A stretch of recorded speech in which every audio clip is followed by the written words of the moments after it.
Hey everybody, welcome back to the Personal Digital Sovereignty Network, where we talk tech without corporate sugarcoating. And today, Linux Kernel 7.0 is officially dead, the end of life. No more updates, no more patches, no more we'll fix it this week or next week. It's done. And if you're still running 7.0, you're basically leaving the digital front door open wide. Not great sovereign move. Let's break down in real talk terms. When kernel when a kernel hits end of life, it's not like, oh well, it's old. No means no. No security fixes, no bug fixes, no hardware updates, no distro support, no backport, no safety net. You're on your own island in the bridge, and the bridge just collapsed behind you. This is why sovereign mind people pay attention to the kernel life cycle, because the kernel is the foundation. It's the thing that decides whether your hardware obeys or some corporate upstream. So why jump on kernel 7.1? Because 7.1 isn't just a patch, it's a direction change. It's the kernel saying, we're moving forward, we're cleaning house, we're modernizing, keep up. And honestly, I respect that energy. Let's talk about the big one. The NTFS driver has been rewritten, not patched, not tweaked, but rewritten. For years of work, 4 years of work, modern IO map integration, FOLO support, real write performance, actual reliability. This is the first time Linux history the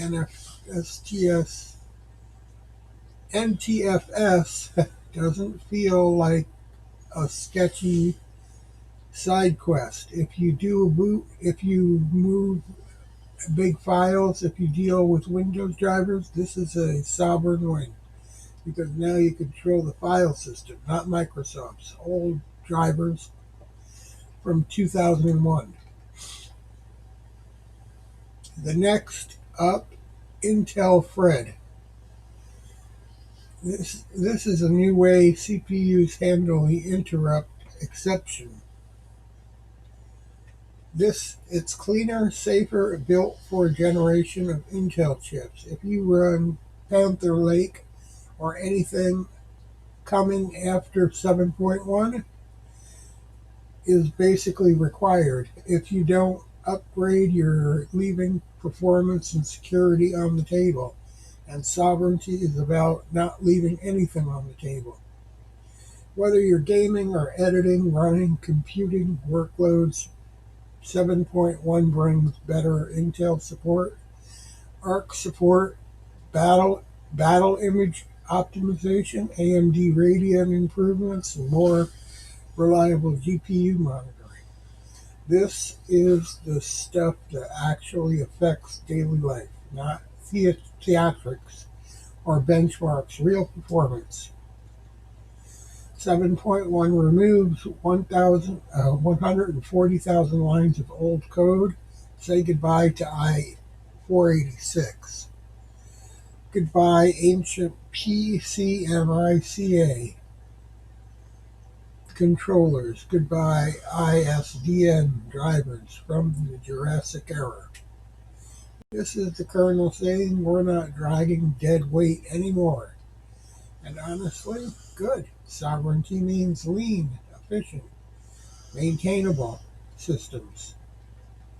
Now you hear the question, do we support upgrades to 7.1 or jumping on an LTS kernel? If you want stability, long-term support, and predictable updates, go LTS. If you want the latest hardware support, go NTFS. Re-rate and the future proofing, go to 7.1. It's that simple. Linux 7.0 hitting end of life is a reminder that systems evolve, closed systems stagnate, and if you want sovereignty, real sovereignty, stay on the side of that evolves. 7.1 is the next step.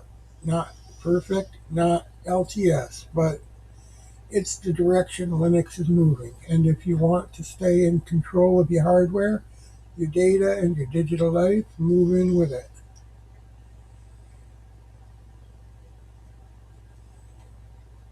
And so there you have it. So 7.1 is here. Like, follow, and subscribe. We'll be back with more. Have a good day.